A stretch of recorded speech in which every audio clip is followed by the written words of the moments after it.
Salut mes lucioles, je suis trop contente de vous retrouver aujourd'hui pour un nouveau vlog. Je suis à l'UNESCO en pleine semaine d'Afrique. On va parler de patrimoine, de culture, de transmission, de futur et même de mode. J'ai trop hâte de vous partager tout ça. Allez, venez avec moi.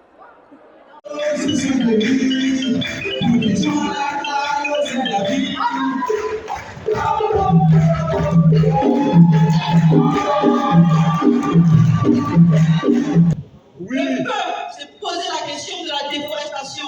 On détruit nos forêts. Comment est-ce qu'on peut survivre si on détruit notre environnement et notre nature?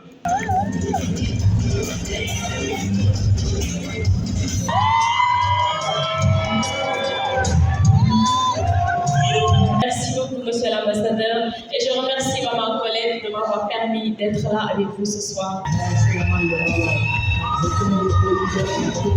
Bonjour. Alors j'ai quelques questions à vous poser. Déjà, vous venez d'où? Je suis de la Côte d'Ivoire, mais je viens de Paris. D'accord. Alors, est-ce qu'il y a des valeurs qui vous ont été transmises dans votre culture que vous trouvez puissantes? Oui, ma tradition elle est très puissante parce que je suis d'une ethnie de la Côte d'Ivoire qui est les Aïnis. Donc nous avons une très belle tradition. Et en plus mon père était chef du village. Et c'est vrai que c'est pas assez long pour tout développer. Mais j'ai beaucoup de cultures traditionnelles qui m'ont été accordées et qui m'ont été données et qu'en France j'essaie de pratiquer. Oui, il y a des grandes valeurs liées au partage, à la solidarité, la générosité, le respect. C'est quelque chose qui est extrêmement important dans la culture algérienne et on grandit beaucoup avec cette notion-là. Respecter ceux qui nous entourent et ceux qu'on connaît comme ceux qu'on ne connaît pas. J'ai vu que vous avez un super style magnifique. Selon vous, qu'est-ce qui rend l'esthétique africaine aussi impactante? On a quelque chose en nous, parce qu'on n'a qu'une seule vie, et qu'aujourd'hui, on travaille, on y vit, on gagne de l'argent. Et cet argent, si on ne le prend pas pour vraiment se faire plaisir, pas se démarquer, mais pour se faire plaisir déjà, être heureux, être bien dans sa peau, porter ce qu'on veut, être heureux déjà, c'est très bien. C'est ça. Et il ne faut pas avoir peur. Je pense qu'elle n'est pas assez montrée. Je trouve que c'est presque une honte vu la diversité de la culture africaine, de la culture de tous les côtés, vestimentaires, culinaires, artistiques, et elle n'est jamais assez entendue et assez représentée. Donc je trouve ça dommage et j'espère que ça changera dans le futur.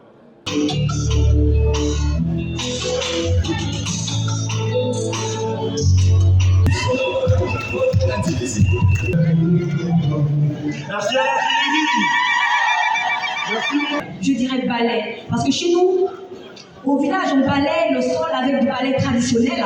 Et ici, je voulais vous représenter cette création pour vous montrer à quel point le Gabon est un pays très artistique.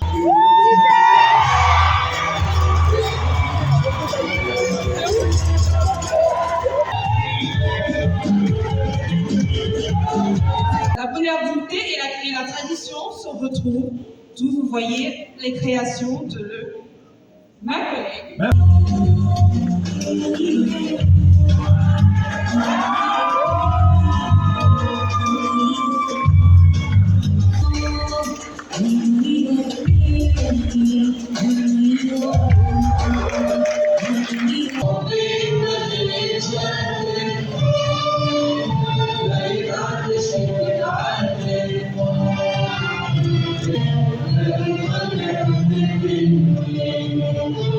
Je trouve que la mode africaine a un très grand impact sur le monde d'aujourd'hui parce que on a vraiment le savoir-faire, surtout les handmade qui n'est pas beaucoup, et on a ce talent quand même qu'on ne trouve pas partout.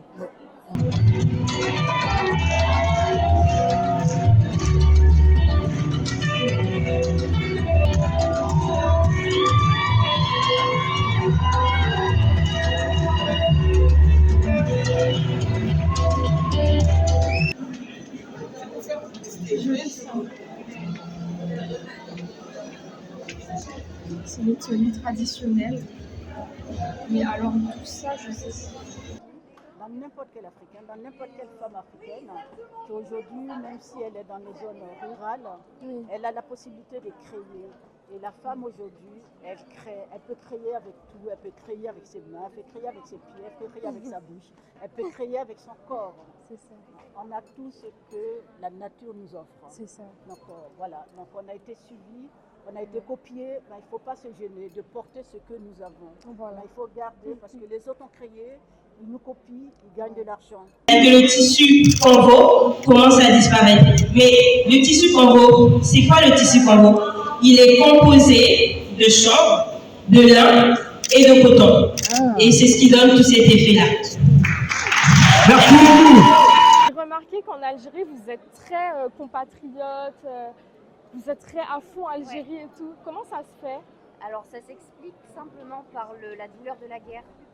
La douleur de la colonisation, c'est un pays qui a été colonisé pendant 132 ans.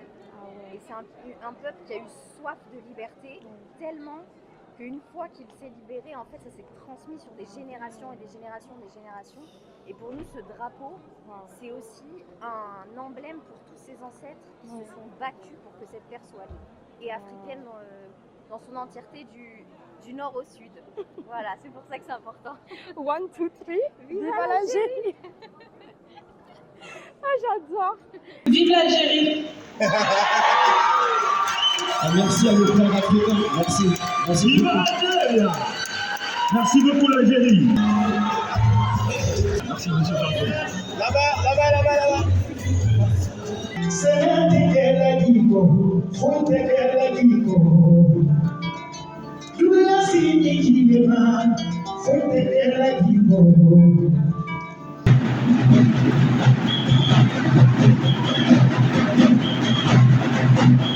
Toi, tu fais du coup partie de la diaspora africaine.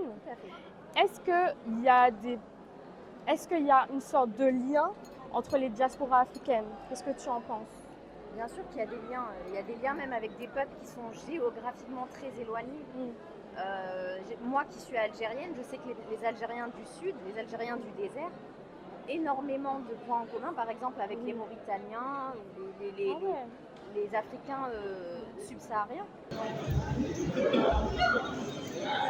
Aujourd'hui, c'est une journée spéciale parce qu'on est le 22 mai et en Martinique, cette date, c'est la commémoration de l'abolition de l'esclavage. Et du coup, je souhaiterais poser des questions autour de ça. Est-ce que les gens connaissent cette date historique ou non? On va voir ça. Bonjour. Bonjour. Alors, j'ai une question assez particulière à te poser. Bien sûr. Est-ce que tu connais la date, le 22 mai? Est-ce que pour toi, ça a une résonance? Là, comme ça, non. Peut-être en année. En année? Oui. 1848. Oh là. Non, franchement, ça me dit... Ça te dit rien? Alors, je savais. 22 mai, date historique, je ne sais absolument pas. Par rapport Second Empire, un peu, ou pas Napoléon? Non. On y est presque, Napoléon. Il y a un truc là, il y a un petit truc. Bon, allez, je te donne un indice. Ouais. Les Outre-mer. Les Outre-mer. Est-ce que c'est lié au territoire d'Outre-mer ou pas? Oui. Avance! On tient quelque chose là. C'est pas l'Haïti. Non. Non, parce que l'Haïti c'est avant. Oui. Est-ce que c'est pas la date de l'abolition de l'esclavage? Voilà, les ménages ont fait leur service. Il faut que je te check. Les ménages ont fait leur service. Là, on a quelqu'un là. Les ménages ont fait leur service. Voilà. C'était en 1848. On est en 2026. Ah, j'ai la banane là. Carrément, j'ai mal là. Ça va aller. Et voilà, c'est l'abolition de l'esclavage aujourd'hui. Donc c'était important pour moi aussi d'être présente le 22 mai. Et merci. Merci beaucoup. On est ensemble. On est ensemble de fou. On est ensemble. Je vois. Oh, franchement, je viens d'apprendre. Tu viens d'où? Moi, je viens de la Guinée. D'accord. Et voilà, c'est fini. C'est la clôture de la Semaine de l'Afrique à l'UNESCO. Et c'était incroyable entre les stands, les conférences, le fashion show, les rencontres. vraiment exceptionnel. Et j'ai vibré au son des tambours, j'ai vibré Afrique, j'ai vibré le monde.